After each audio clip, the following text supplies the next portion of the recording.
नमस्कार मित्र, आप सभी का स्वागत है आप लोगों का अपने चैनल मधुज एस्ट्रो पर। मित्र, हम सभी ने रामायण महाभारत का कहानी थोड़ा बहुत कुछ जानते हैं, पूरा नहीं भी जानने से थोड़ा सा जानते हैं सब कोई।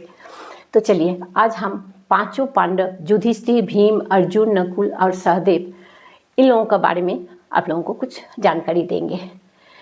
ये पांच पांडव पितामह भीष्म और विदुर के छत्र छाया में बड़े हुए थे।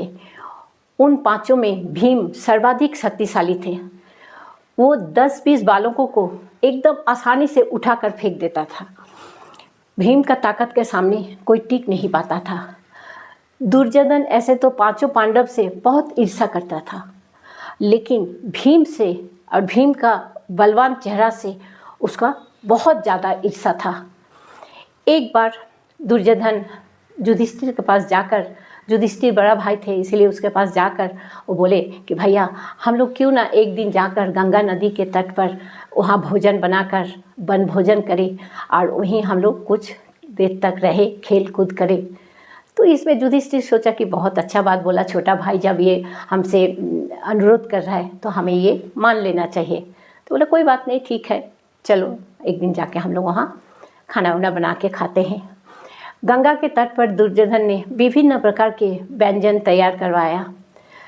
उसके बाद स्नान के पश्चात सब कोई गंगा में स्नान कर लिए। उसके बाद सब खाना खाने बैठे। दुर्योधन बहुत दुष्ट प्रकृति का था, वो भीम से बहुत ईर्ष्या करते थे। उसने क्या किया, छुपा कर भीम का खाना में जहर मिला दिया। सबका खाना हो जाने के बाद सब थोड़ा सा विश्राम के मूड में थे, सब थोड़ा सा आराम करने लगे, थोड़ा सा सो गए। लेकिन भीम वहाँ मूर्छित होकर सोए हुए थे। ये चीज़ दुर्योधन को पता था, क्योंकि उन्होंने ही भीम का खाना में जहर मिलाया था। तब दुर्योधन ने भीम का जो शरीर है उसको उठाकर ले जाकर गंगा में बहा दिया, डाल दिया। इससे क्या हुआ, भीम का शरीर जो था वो गंगा के नीचे जाकर नागलोक में पहुँच गया। वहाँ पर उन्हें भयंकर विषधारी नाग डसने लगा। सभी विषधारी सांप डसने के कारण भीम का जो शरीर में खाना का जो विष था वो विष से विषक्षय हो गया, विष से विष काट गया। अब भीम ने जितना भी नाग वहाँ था उसके आसपास सबको मारने लगा, उठा के पटक के सबको फेंकने लगा। इससे बहुत सारा नाग का मृत्यु हो गया। और एक के बाद एक नाग जब मरने लगा तो भीम इस विनाश लीला को देखकर बहुत खुश होने लगा।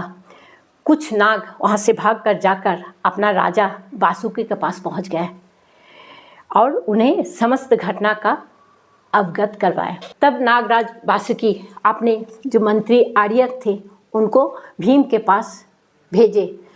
आर्यक नाग ने भीम को पहचान लिया और उनको राजा वासुकी से परिचय करवा दिया। वासुकी नाग ने भीम को अपना अतिथि बना लिया। नागलोक में 8 ऐसा जलाशय है जहाँ का पानी पीने से लोगों का शरीर में 100 हाथी का शक्ति आ जाता है। राजनाग वासुकी भीम को उपहार में उन 8 कुंड का जल पिला दिया। कुंडों का जल पी लेने का बाद भीम गंभीर निद्रा में चले गए। 8वें दिन जब उनकी नींद टूटी तो उनकी शरीर में हजारों हाथियों का बल आ चुका था। भीम की विदा मांगने पर नागराज वासुकी ने उन्हें उनकी वाटिका में पहुंचा दी। उधर सो के उठने के बाद जब पांडवों ने भीम को नहीं देखा तो उनकी होश उड़ गई और भीम को उन लोग खोजने के लिए राजमहल की ओर लौटा। लेकिन भीम का कहीं भी खबर नहीं मिला। भीम निरुद्देश थे। ये बात माता कुंती को अत्यंत दुखी कर दिए और व्याकुल कर दिए। वे विदुर से बोले, आर्य, दुर्योधन मेरे पुत्र से बहुत ज़्यादा ईर्ष्या करते हैं, कहीं वही तो भीम को मार नहीं डाला, भीम का मृत्यु तो नहीं हो गया। उत्तर में विदुर ने कहा कि नहीं देवी, आप चिंतित मत होइए, भीम की जन्म कुंडली में भीम का आयु बहुत लंबा है, उसका इतना जल्दी मृत्यु का कोई संभावना नहीं है। इस प्रकार हजारों हाथियों का बल प्राप्त करके भीम लौट आए। इस प्रकार हजारों हाथियों का बल प्राप्त करके भीम अपने घर लौट आए। उसे देखकर माता कुंती बहुत प्रसन्न हो गए और भाई लोग भी बहुत खुश हो गए।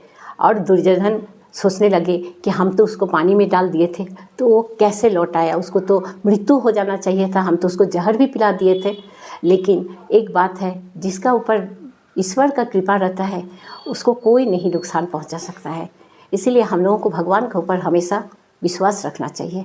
ठीक है मित्र, अगर ये जानकारी आप लोगों को अच्छा लगी तो ज़रूर सब्सक्राइब कीजिएगा, शेयर कीजिएगा। नमस्कार।